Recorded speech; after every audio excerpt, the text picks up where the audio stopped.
Hi there, my name's Dr Erik Grigg, Eric. I'm the Learning Officer at the Heritage Service at Lincolnshire County Council, working at Lincoln Castle, and we're here to talk to Peter Snow and Anne Macmillian, who've written a fabulous book on 50 treasures from world history. Distinguished journalists, and as you can imagine with journalists, they do their research, and the book is, I'm about 60% through it, and it is very well researched, and I've been going, oh, I didn't know that, or that's interesting, or yes, that's very good all the way through. So congratulations on your book. You should be quite proud of the job that you've done with it. Thank you very much. Actually, you should see it. We're very proud of it because it's, as well as our brilliant writing, of course, it's got the most glorious pictures in it. So yeah, Peter and I are thrilled with this book. It's better than we expected, and we expected a lot. But Eric, if you understood some bit, that's a good sign. If you didn't understand some bit, that's very disturbing, because you're obviously terribly good at these things. Thank you. Yes, but yeah, it's one of these books that you can imagine. At a certain point, you flick through and you look at the pictures, and go, yeah, lovely pictures, but there is great sort of depth of text, because you've got 50 famous or sometimes not so famous things that tell little stories in world history. And some of them, I mean, like the ticket stub from Woodstock, it's not the words on it that tell anything. It's the moment that it talks about, or the Beatles itinerary. And there's other things like the Magna Carta. It's the things it influenced, and other things, it's the things within it. So they're different stories, aren't they, to all the 50 things that you have? We're so proud of it. I mean, it took a long time to work out which 50 documents best illustrate world history. And of course, you can argue whether we've got the right ones or the wrong ones in there. We had a terrific time picking the 50 documents out of about 200 or so. And we had advice from Dan Snow, our son, and Margaret Macmillian, who was Anne's sister. We had great fun. And I think you've chosen a very good selection, all the way from New Zealand right the way across to Canada, and then down into Latin America and all over Europe and Africa. China. China. And so it's all there, and it's fascinating how it brings to life the people who wrote them as much as 4,000 years ago. Hammurabi, Babylon, 4,000 years ago. Extraordinary. And we also tried to, as well as doing a geographical span, we also, I hear a dog. Yes, it's my dog, yes. Oh, nice, I was interested. We also tried to do different categories. I mean, historical documents, cultural documents, artistic, music, so scientific. So we went right along lots of different areas. Yes, I mean, everyone's horizons have been sort of narrowed through the pandemic. So it's nice. It sort of takes you around the world in many respects, and it's not sort of British centric. I mean, when you did the suffragette one, you went for the New Zealand suffragette. Can I talk about that? Because that's my one of our favorites. It would be, wouldn't it? It is one of my favorites. Thanks for women. Quite right. An obvious winner. I'm Canadian, actually, so I'm not a New Zealander, but I thought this was wonderful. It's from 1893. New Zealand was the very first country in the world to give women the vote. And this document is what helped make it happen, because it's a huge petition. It's got something like, 32,000 names on it. And I love the backstory of this. It was women had a woman's bicycle, a lady's bicycle had just been invented. So suffragettes in New Zealand got on their bikes and they pedaled all over the country, and they got all these signatures on a hugely long document, something like 885 feet, the document was. They gave it to politicians who supported their cause, and these male politicians, of course, unrolled this document on the floor of the House of Commons of New Zealand, the lower house. And it is such a great story. And the vote was very close, but the ayes were too ahead of the nays, and New Zealand became this historical country that gave women the vote. Yes, because I mean, now we've got there's a female prime minister. I think the leader of the opposition in New Zealand's a woman as well, and New Zealand is, the New Zealand prime minister is getting a lot of plaudits for the great work she's been doing in New Zealand. Is very popular. So it's she's carrying on a great tradition, Mrs. Ardant. That's the problem with woman candidate for Vice President of America too. I mean, it's all happening. Us men are getting left out of line. But the trouble with historical documents is there is a gender bias in terms of who wrote most of the historical documents, and sometimes, you know, it is difficult finding, you know, a female voice back in the past. You know, us boring old men sort of have dominated the historical debate for too long, I think. You said you whittled it down for 200. I hope when people read it, they go, I want to find out more. That's always, if a book starts people on a journey, I think that's wonderful. So if it was a football situation and you're allowed 52, you're allowed a substitute each. Peter, I know you're a big fan of trains. I'm surprised there wasn't a plan of a railway locomotive or a railway act. And Anne, I was surprised it wasn't a Canadian document, you know, the 1982 Canadian Charter of Freedoms, or... Well, there is one. You haven't seen it, obviously. Is there one in there? Have I skipped? 1867, the British North American Act. Most important. It's in the book. It created Canada as a country. That's in the 40% I've not read yet. But if you're allowed a substitute each, on the bench, bring on a substitute, and you know, I could wave a magic wand and it was 52 documents. What would you go for if you could have one each? If I allowed one more document, I think probably, let me think, I think probably I'd go for a bit of Roman literature. I mean, a bit of my favorite, Catullus, a wonderful chap who wrote lovely love poems, really beautiful love poems. And I think that would do me. But failing that, I mean, there's all sorts of wonderful stuff. The letters, and one thing I always do, there's so many of them, it's not true. People have in their lofts letters in suitcases, and they probably about them. But some of these letters will be letters from people written during the war, diaries, battles and things that they fought in during the war. And that fascinates us because we're both very keen on military history. And so stuff that's sitting up there in lofts, I can't select them now because I don't know where they exist or if they exist. But I'm sure they do. One that I would select for that we actually did include a bit of in another book that we wrote called War Stories is one that we were having dinner with a friend, and we were mentioning that at that time we were writing a book called War Stories about famous individuals who did extraordinary things in conflict throughout the ages. And this gentleman that we were having dinner with said, oh, that's interesting because my great uncle survived the charge of the Light Brigade. Yes. And so we both said, oh, how very interesting. He said, and yeah, and I've got his diary upstairs in our attic. Edward Seeger, his name was. That's Edward right. Seeger. We put down our knife and fork and raced up to the attic. And here was this fabulous diary. I mean, that would have been a very nice thing to include in this book. He survived the charge of the Light Brigade. Incredible. And he wrote all about it.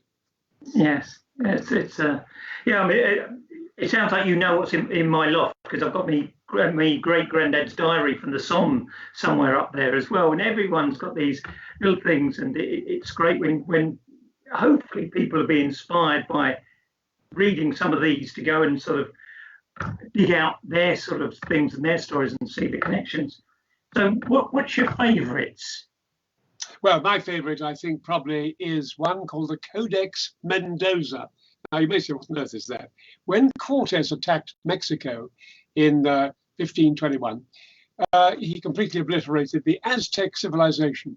And the governor, a chap called Mendoza, a governor of Portugal, of New Spain, as it was called, Mexico, said, look, we need to know the history of these Aztecs. Well, where did they come from? And so one of his scribes said, look, the trouble with the Aztecs is they're illiterate. They can't write, they can't read, but they can tell us their story. And so these Aztecs sat down with a few scribes, a few Spanish people who spoke the Aztec language, and they told their story, their history.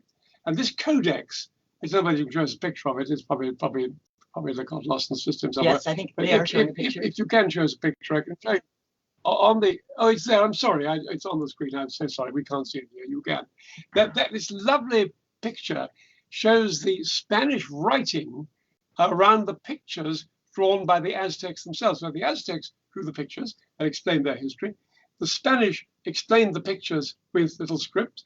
And you see here, there's one of I see this picture here of an eagle sitting there in the middle of on a sort of stick. and he's in the middle of a lake with an X, that big X, and the canals on the town of Tenochtitlan. And that story told by the Aztecs explains how this was selected as their capital 200 years before the Spanish arrived. And then you see the fun little figures all dotted around. Those were all the subject nations to the Aztecs, bringing their taxes, bringing their contributions to the Aztec Empire from all over the Aztec Empire. So it's a wonderful picture. It's very well drawn, as you can see, but it's drawn by Aztecs who couldn't read and write. So the Spanish are telling the story. It's a wonderful story. And it's in the Bodleian Library. It's in the Bodleian Library in Oxford.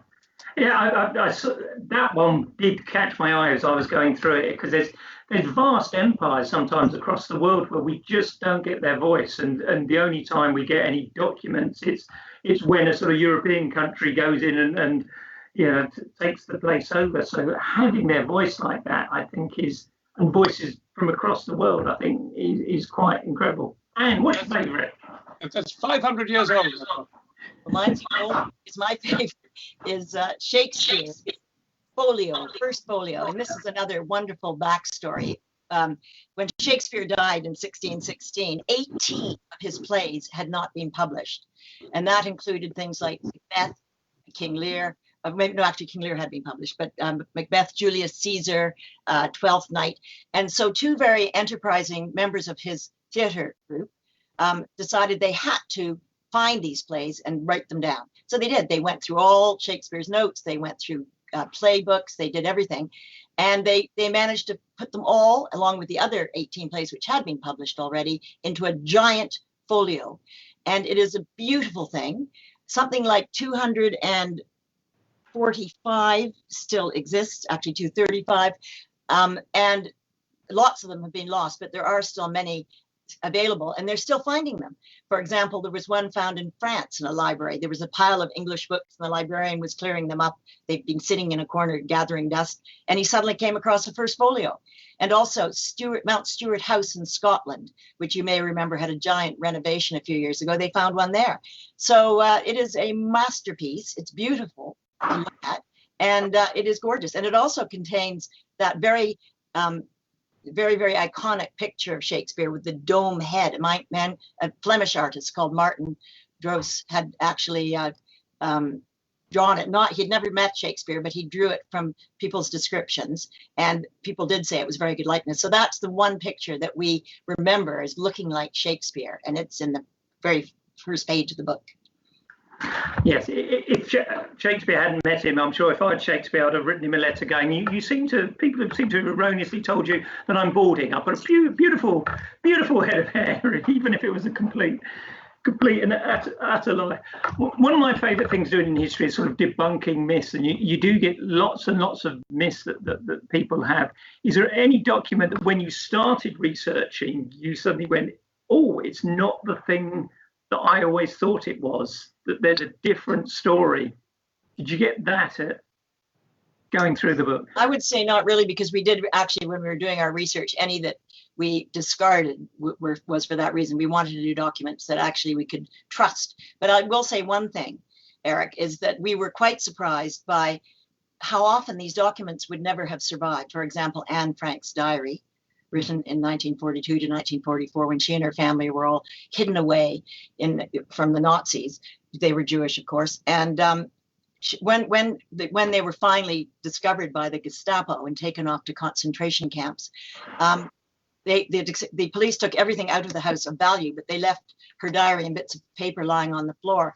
And someone who'd looked after them during their captivity, brought them food, etc., actually went into the house after the police had left, found the diary on the floor, collected all the papers, and waited for someone from the family to return after the war. Well, of course, Anne, her sister and mother died in concentration camps, but her father, Otto, survived.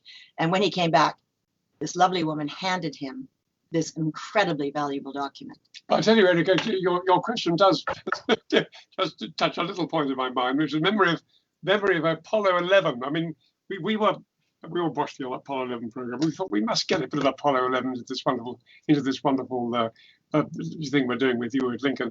And we looked at all the detailed official accounts of Apollo 11. It's all rather dull already. Everybody knows already. They went to the moon and back. But one thing that really tickled us was Neil Armstrong's heart rate. And when Neil Armstrong was driving the lunar lander down from the surrounding rocket that was going around in orbit, he took the lunar lander down, if you remember, and he had to find the right spot to land on. And that's pretty tricky. If you land on the wrong spot, you turn over and it's good night, because you can't get back up again. You start firing the engine and you're on the slant. You're going to go off an angle. So the poor guy's heart rate went absolutely leaping at the moment the lunar landing was just coming into land. And I hope you can see this picture now of the graph that NASA drew of his heart rate. And you can see there, as the lunar lander comes down, bonk, up goes the heart rate to something like 140, 145, and then it comes down again to about 80, 70 at the end. Once he's landed, phew, the relief. I think that's a wonderful, it's a real document. I mean, that is what we're all about. Documents that transform history. And that guy transformed history. He was the first man to land on the moon.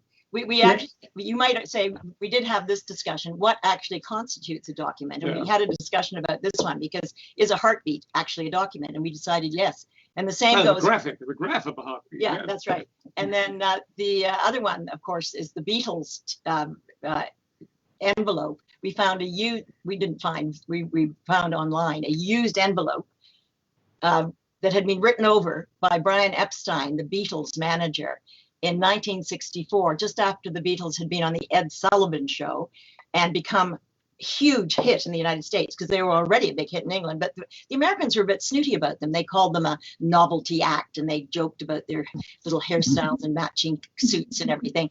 So anyway, they went on the Ed Sullivan Show, huge audience, a record audience, watched the Beatles perform. And then Brian Epstein thought, this is great, we'll do a tour this year. So he quickly scrolled down on an envelope he must have had in his pocket, the names and dates of American cities with a date beside them. And sure enough, this became their famous first North American tour. They went everywhere from Montreal right over to San Francisco. They did 33 concerts in 32 days, and they became international superstars. And that is a document in our view. Transformational too. I mean, it really changed the landscape. And I think the Beatles still today, well, you say they were the most popular pop group ever. I think the trouble with the Beatles is I'm of an era whereby you to try and explain it to other people, you sort of my age and younger, you have to play other records around at the time. Yeah. So people, because the Beatles music is everywhere, you don't get how groundbreaking they are if you didn't live through it sometimes. And they, as you say, pop acts at the time were novelties. It becoming a business and being a long-term career in popular music, it hadn't happened really. So that envelope is one of those sorts of moments where that change in directory happens. You, Eric, you talk of what's the document. So we had rather suspect document, I must admit, which is from Tutankhamun's tomb. And is it a document? Well, I wonder whether we can really call it one. Fact is, though, it's an artifact that has writing on it, and this chalice, which has little hieroglyphic legend around the top of the lip of the chalice, was found by when Howard Carter in 1922, when he poked his head in and he put his torch inside and he saw this stuff in the tomb, clearly untouched. This chalice that I hope we can show you, this chalice was the first thing he saw sitting there, beautiful alabaster. And the inscription in hieroglyphic around the top of that chalice reads in English, Tutankhamun, King Tutankhamun, have a wonderful time in heaven. Be very happy there, and for millions of years may you survive there. A lovely, lovely message to this guy who's in that tomb, completely untouched since 1325 BC. So we're talking about, 3,300 years ago. Extraordinary. But it is one of those things that the chance of discovery. I mean, there's like one manuscript of Beowulf survived, and then one, of all the ancient Egyptian tombs, there's one pharaoh's tomb survives, and that is Tutankhamun. So you wonder what's out there, if we could go, if you had a time machine and do the research, you'd probably have 50 very different documents of things that are now lost that you could find back in time. You mentioned, we chatted yesterday, and you mentioned the D-Day map as one of the ones that interested you, Peter.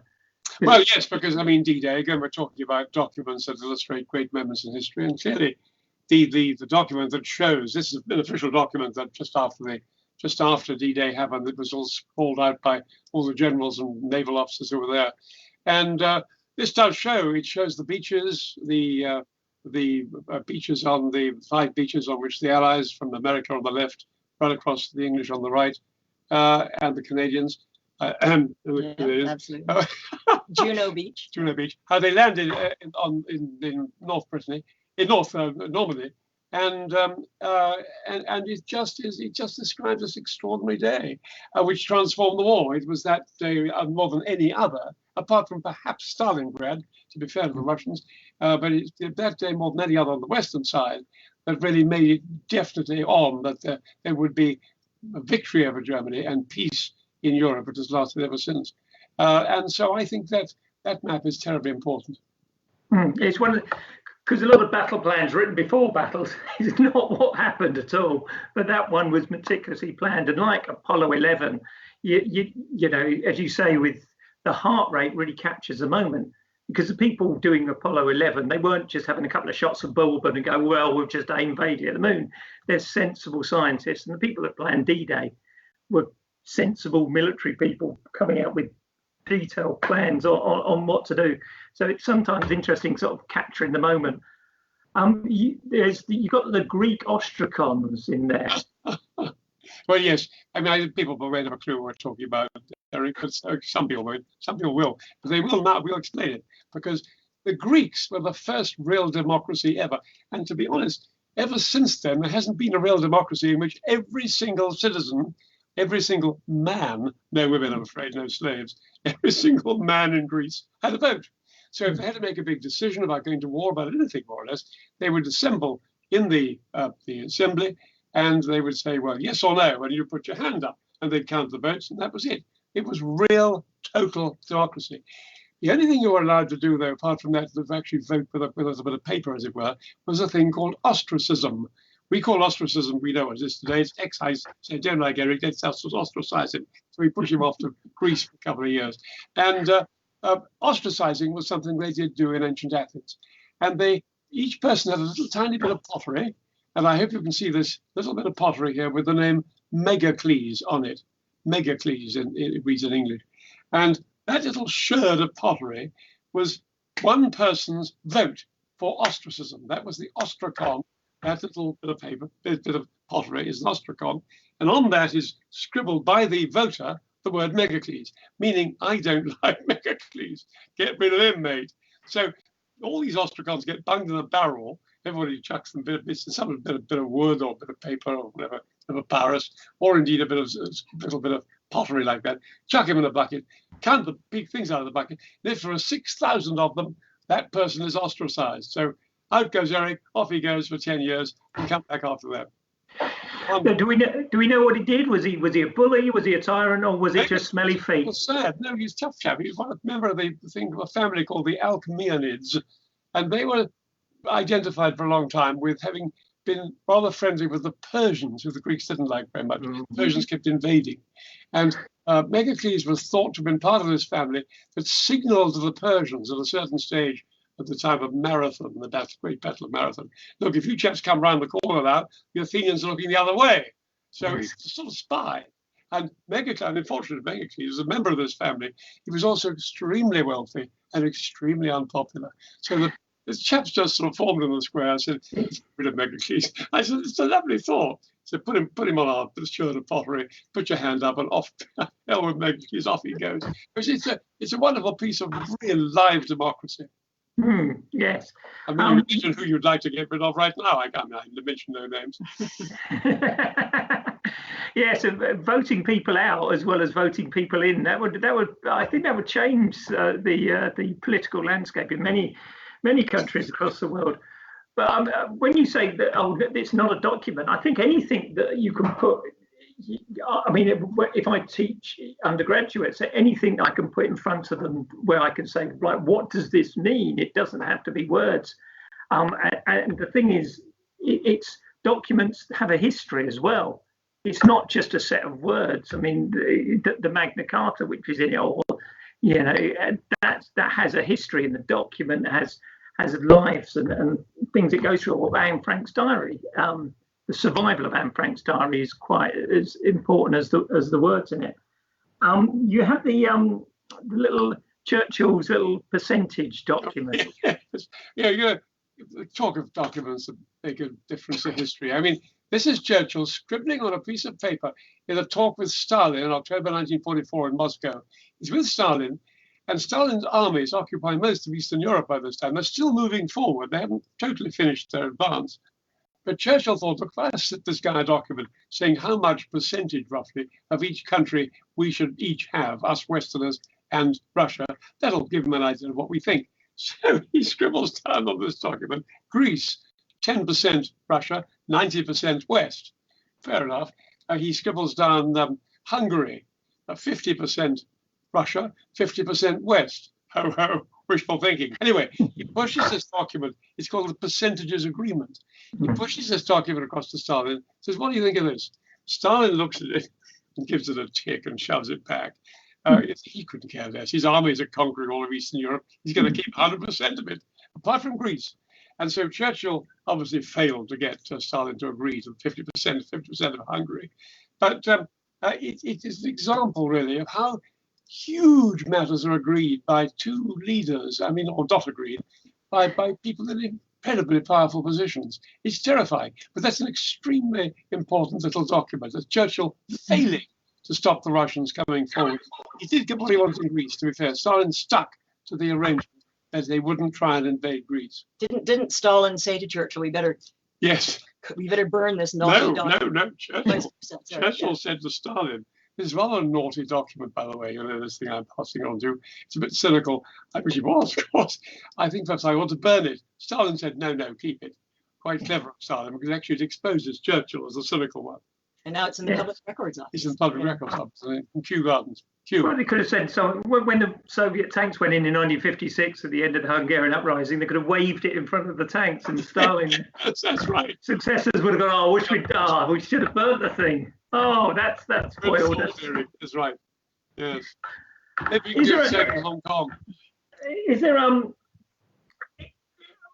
so apart from the Aztec one, any others? And is there any others of obscure ones from across the world that sort of don't normally register on a sort of British history curriculum that you think people might go, that's it, that's fascinating. I'd like to know more about that. Well, do you like football? Not really. I'm a Watford fan. We got relegated, so. Okay, well, if you were a Manchester United fan, you might be interested in this.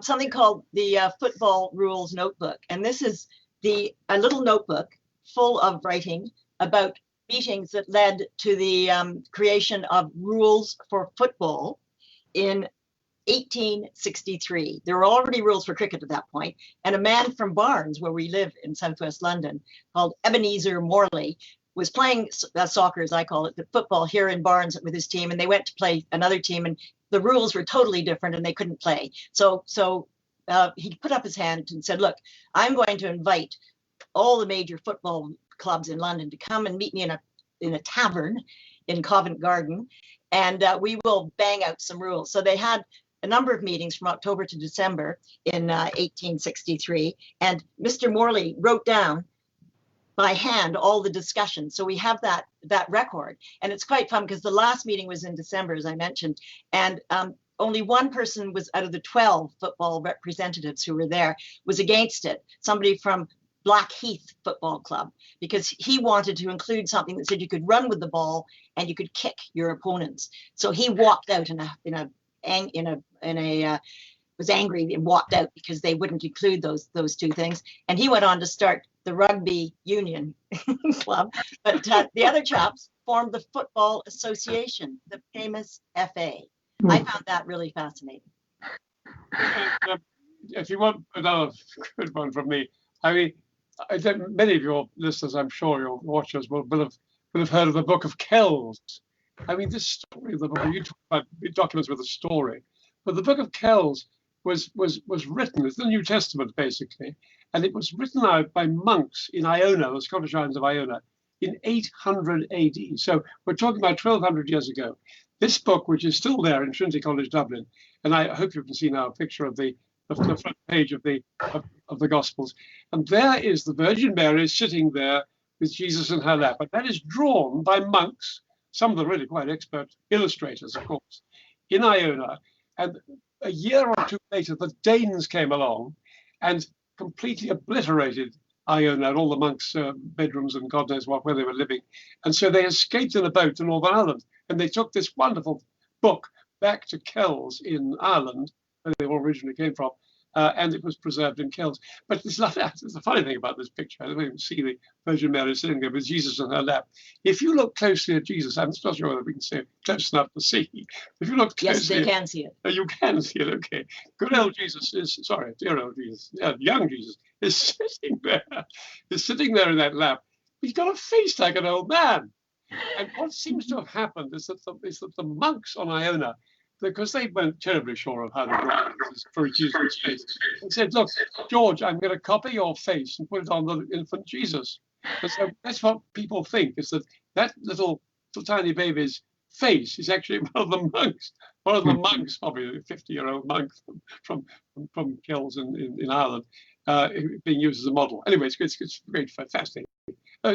Lovely things on that page there too. I mean, we can't see this, but again, if you could see it, but on Mary's chair, there are snakes climbing up the back of her chair, and you can see. Can you see the monster trying to eat the snakes? Just to make sure the monster's protecting Mary from the snakes.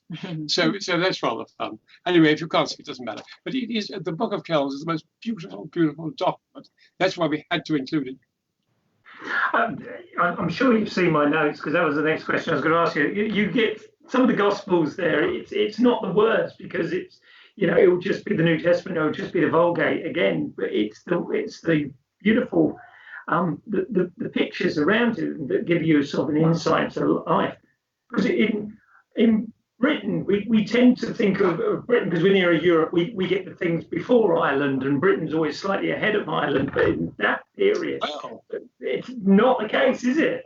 No, far from it. I mean, Ireland in what we call the Dark Ages, the Middle Ages, early Middle Ages, Ireland was thriving. And of course, the Irish Sea was another barrier to people coming from the Anglo-Saxons, rushing across from Europe and all that lot, the Normans. And so Ireland, in a way, survived really quite nicely. It was pretty much mess. They were all arguing with each other. As you expect the Irish to be arguing with each other. I'm Irish, by the way. I mean, so they're all arguing with each other. I did say that very tongue-in-cheek. I was aware that you were born over there. So. But anyway, the thing is, Ireland was relatively a place where you could live in peace. And so these wonderful monks doing this thing in Iona, when the Danes turn up, the Danes, of course, turn up in Dublin too later on, but they turn up in Iona. And so the chaps run across to Ireland, where they managed to finish this thing in peace in the Dublin town of Kells. Yeah, I mean, it is. Early medieval is one of my specialisms, and it is that the level of sort of literacy and the work that's going on in Ireland is in that sort of period is way beyond anything that's going over in mainland Britain or that survives. You've got one of my favourites in there. You've got the Magna Carta. Oh, couldn't leave that, Eric. Yeah, I was down is that Winchester Cathedral behind you, by the way? That's Lincoln. It's the St. Paul's. Lincoln, yes. This is Lincoln. We're joking. My dad drew this. Lincoln used to have spires, and it used to be the tallest building in the world for a long period of time. So he drew it as if the spires were still there. So it doesn't look, if you go to Lincoln and you go, where are the spires? They're not on there. So beautiful cathedral. One of its claims famous is cathedral. The other claim to fame, this is not the Magna Carta. This is not taken out the vault and blue tacked at the window. But you've got the Magna Carta, because that influences other documents as well. That influences things like the American Bill of Rights and the 1982 Canadian Charter of Rights and Freedoms and all these sorts of things. And it's one of these documents that I think people think things are in there that not necessarily are in there, which is a fun little thing. So yeah, you were going to ask me some questions about the Magna Carta, Peter, and you feel free to if you want to know anything about the Magna Carta, feel free to ask. Yeah, well, I'll ask you a question. How many marks out of 10 does poor old King John get? As overall his kingship and so on and so forth.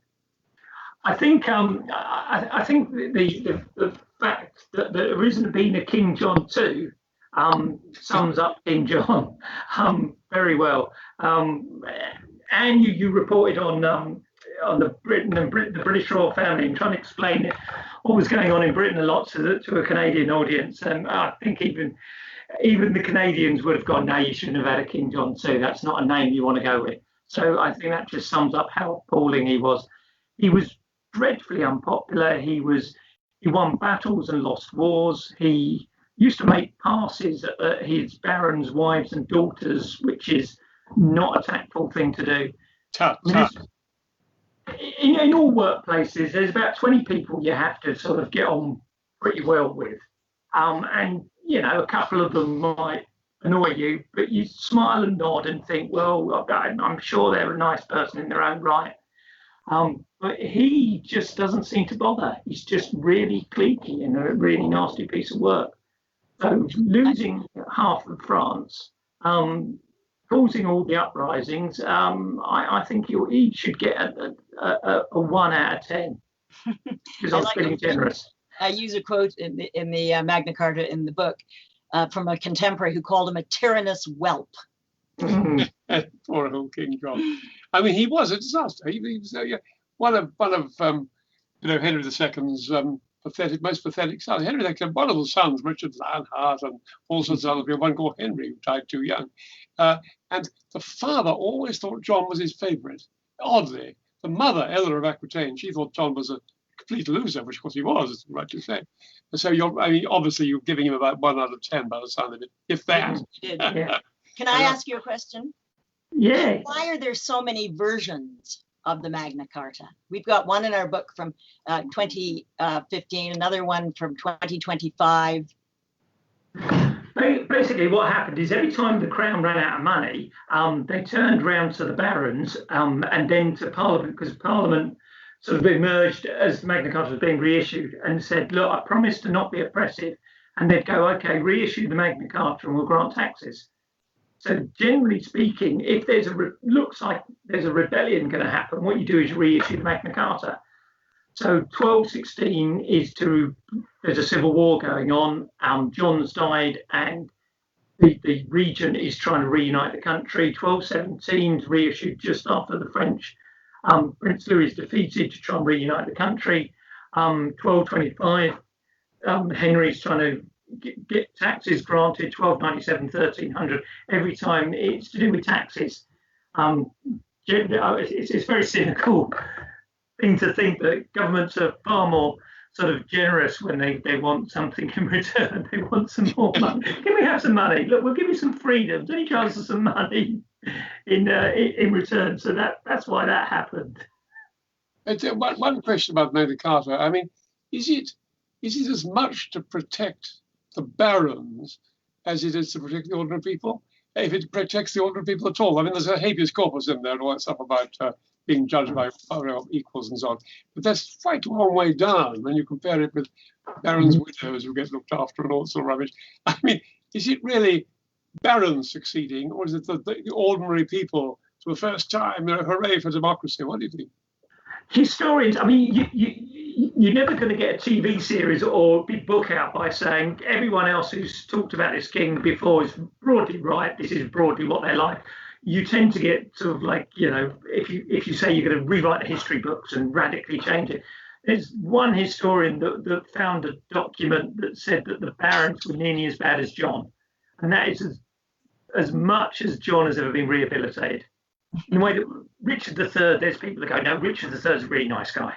No one's managed to rehabilitate John, and the barons are pretty selfish people out for their own self-interest.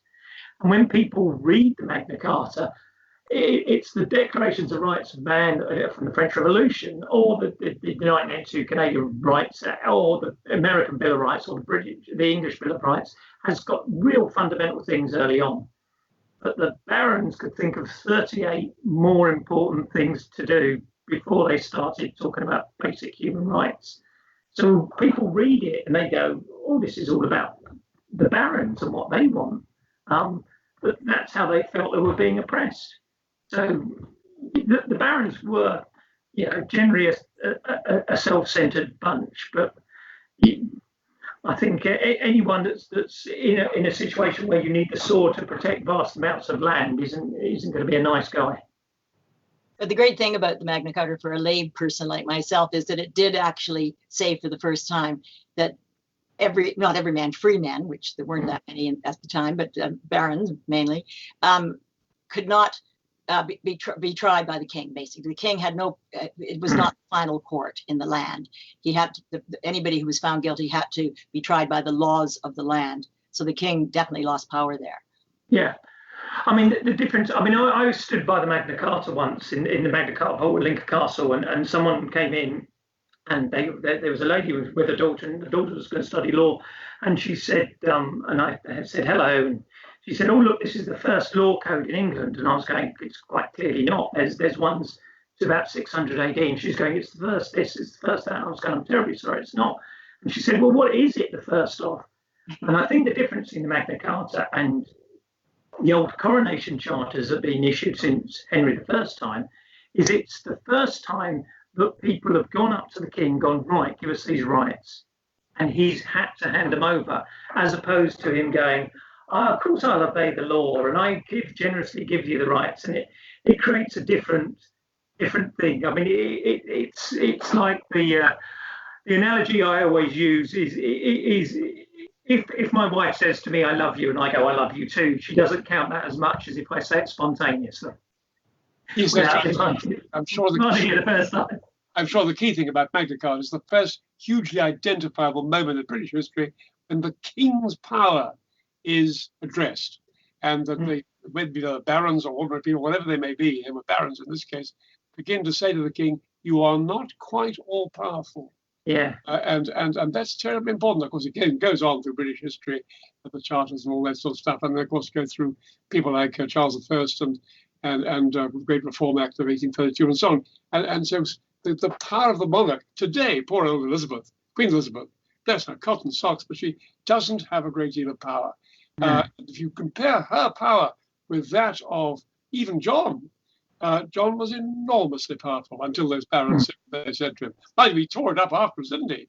He tore it up. Yeah. The Pope declared it null and void. Null and void, yeah. I'm interested. You mentioned the American and Canadian and Commonwealth dependence on the Magna Carta, because in the book we show quite an interesting picture which we discovered about from the Assembly of not Maryland. I always say that, don't I? Remind me. Where's that lovely picture with the man holding the Magna Carta? Is it Massachusetts? Massachusetts, yes. Absolutely. And you started them. The Assembly of Massachusetts, the government house, and they've got a stained glass window with the Magna Carta, a rebel who was against British power and rebelling against Britain in 1776, a Magna Carta in one hand and a sword in the other, because they saw the Magna Carta, the American fathers of the American nation saw the Magna Carta as a recipe for getting rid of the king and Britain. The lovely thing about this book is that it's full of not just the documents in picture, but also pictures illustrating life around the documents. I mean, one of my favorites, and am I allowed to tell you, is another of my favorites, is the wonderful picture of a chap, a young American lawyer and poet, Francis Scott Key, and he's standing there at the time of the Star-Spangled Banner being flown over the fort at Baltimore, which the British were attacking in 1814. The War of 1812, the British were attacking Baltimore, and the Star-Spangled Banner is raised above the fort by the Americans, and it's flying there, and the British are bombarding it, determined to suppress this fort in 1814. And this young American poet is watching the fort being bombarded, and as the night comes, he's on a ship nearby, And as the night goes through, the bombards, the rockets, the flares, all the disasters being thrown at this fort by the Brits are really too much. He doesn't think the fort could have survived. But he looks through the dawn's light in the very early morning and he spots the Star-Spangled Banner still flying. And so he writes this poem, which started, "Oh, say, can you see by the dawn's early light." He wrote this poem and he took it back to the pub afterwards. And he said, "Look, I wrote this poem about that wonderful moment when they managed to hold on to the fort and Baltimore didn't fall to the British." And people said, "Oh, that's rather nice. Let's sing a song to it." And so they put it to the music of an English drinking song.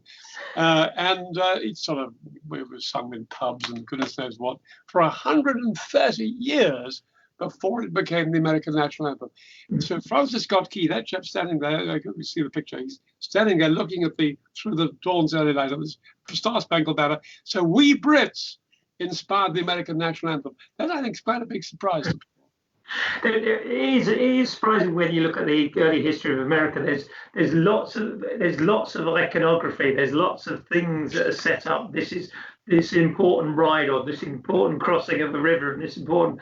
And British people are more like, oh, well, what happened? Oh, I don't know what it is. I mean, I do remember a dad coming in with his family and looking at the Magna Carta, and he said to his kids, "This is the Magna Carta." And they went, "What's that, Dad?" And he went, "I can't believe you don't know what the Magna Carta is." And they went, "No, we don't." And this went back and forward of him going, "I can't believe it." And one of the kids, like kids do, called his bluff and went, "So what is it then, Dad?" And he went, "Well, it's the well, you know, it's the can you help me, Nate?" I went, "Right, what the Magna Carta is." And in Britain, we're not taught constitutional history like they are in America. But yeah. Derek, why don't you call it the Great Charter? I'm sorry, I didn't Magna Carta first word. Yeah. Why don't you go straight to the Great Charter? Immediately you've talked about Magna Carta, because Great Charters means something to people. Magna Carta is Greek, it's Latin, actually. Yeah. What? Yeah. Did you say the Great Charter?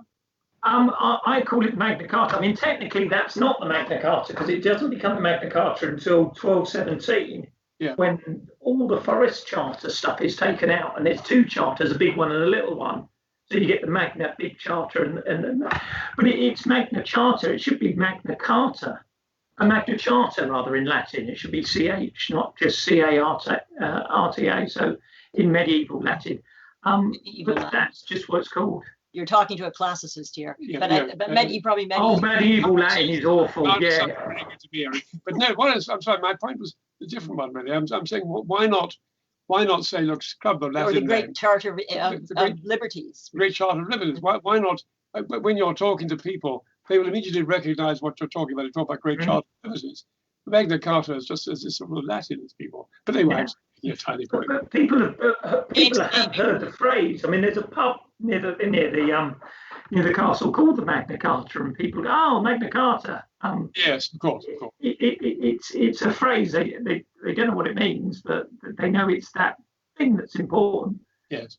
But it's one of the things. The lovely thing I think about the Magna Carta is, when you meet Americans, they go, "Oh, half the Bill of Rights is in the Magna Carta," and as a medievalist, you go, "We don't know which bits you think are in it because they're not." And there's things like, there's people that think Parliament's in there or trial by jury's in there, neither of which are in there. And living in a country without a constitution, I like the bit where all English people go, "Yeah, you can't bully us because it says so in the Magna Carta." Where? About 2/3 away down, about there-ish. And if we all believe we've got fundamental rights and they're somewhere in there, then we get away with it. Well, I love one of them, Eric, which I didn't know about until I started researching for this book. And that's the one that allows widows not to remarry. Because under the Normans, the kings used to find a lovely rich widow and marry her off to a friend who'd then give him a payoff. Pay money for this lovely rich widow and her lands. And dear old Magna Carta says, no longer will widows be forced to marry. I like that one. Yeah, there's two things. A lot of times that the Magna Carta is like the pirate code in Pirates of the Caribbean, where it goes, well, it's more guidelines that actually use it. There's two things that have worked out that did happen, and that's hostages. So the reason why you wouldn't rebel against John was he held hostages, so he'd have your youngest son. And so you think, well, do I hate John more than I dislike my youngest son because I'm going to lose him? And the other one is the widows, which when you first explain the widows things to women, they go, oh, so if I'm an old widow, I get some young toy boy to marry. And you go, it don't work like that. It means that his children will inherit your land. And your and you know, all your lands will no longer go to your family. And Nicola de la Haye, who held the castle in the Battle of 1217, because she was an ally of John, she wasn't forced to remarry. So it was depends who it was. But yeah. What were those French doing there in Lincoln at that time? The hell with them. I mean, what do you think they're playing at? And thank God for William Marshall. Come on, tell us all about the Battle of Lincoln. I'll give you a brief outline of the Battle of Lincoln. I mean, one of the reasons why I think it's important that Lincoln's have the Magna Carta is John is useless. The rebels invite the son of the King of France, who's married to John's niece, so he's got a claim that way. And there's been countless usurpers anyway, you know, Canute, William the Conqueror, Stephen of Blois, everyone had been coming over and attacking. So they invited Louis, the son of the King of France, to become king. He split his army. Half of his army is down south trying to take Dover Castle. And if you're French, you've got to take Dover to take England. And the other half go to Lincoln. The town supports the rebels. The castle supports John's young son, who's too young to fight. And it's Nicola de la Haye. There's a couple of female sheriffs and a couple of female castellans at this point, which is great because normally as a medievalist, you're clutching at straws to find good female role models. And in this battle, you're not. There is an important woman. And William Marshall, who's 70 years old, turns up with a much smaller army and defeats the joint French rebel army. And that's why, you know, the French the French monarchy didn't capture England. Exactly. And Nicola's in her 60s as well. So it's a role model for older people, and it's a role model for women as well, which is good for everyone. But it's often thought of as an Anglo-French battle. But one of the leading people under William Marshall were Peter de Roche, the Bishop of Winchester, who's French, and Fawkes de Roate, who's a French mercenary. And there's about 28 mentioned in Chronicles, 28 English knights that get captured who are rebels who are supposedly French. So it's all the aristocracy in those days all speak French anyway. So there we go. Interesting story. Anyway, I probably this has been a lovely chance to chat to you too. I was going to ask you about your headline, Anne. Oh yeah. And I must confess, as a kid, I lived in Canada, and I went to school in Canada, and I'll prove it by pronouncing the name of the town I lived in, and correctly, Toronto, not Toronto, as English people say. And then I lived in Ottawa for a little while. Ottawa. But you caught me out. Anne used to do a thing when she was reporting in Britain of holding up one of our fabulous I've got a tabloid headline and discussing. So she knows how weird we are in Britain because she's had to explain it to Canadians. I challenge you to come out with a tabloid headline. It's June 12:15. John's agreed the Magna Carta at Runnymede. What do you reckon the British tabloids would go for? Well, I guess, you know, my days at Canadian Broadcasting, CBC, I was always amused by the brilliance of the headline writers of tabloids, but also the different political stances. So I've got a couple for you, Eric. I've said the Daily Mail would have been in favor of royalty. So I've said rout at Royal Runnymede, or brazen barons bully boss. And then I thought maybe the Mirror might have been supporting the barons. So I say Magna Carta clobbers king. Very good. Very good. And the Financial Times would have had a long rambling headline to something to do with the effect on share prices or something. Or or how much sheep wool would be getting that year. Because The FT is very good for ordinary news as well. The Star and the Sun would have some completely different scandal going on that didn't relate to it. I think we're meant to tell you where we The can. book, Well, I've it's, been talking for an hour, and it's been such a pleasure, Eric. Here it is again. I can't resist. if you if you're out and about going to bookshops and you're in Lincoln, Linden Books up in the Bellgate have got copies for sale. Otherwise, all good, all reputable bookshops. I don't know whether you say good bookshops or reputable bookshops. Local bookshops, I and think. local Bookshops. Love local. I think I prefer disreputable bookshops. That sounds like you're going to hit something more interesting in there. But this has been an absolute pleasure to talk to you two both and discuss. You've been fabulous. Thank you so much for letting me talk to you. Well, thank you, Eric. It was really interesting. Great fun. We enjoyed it enormously.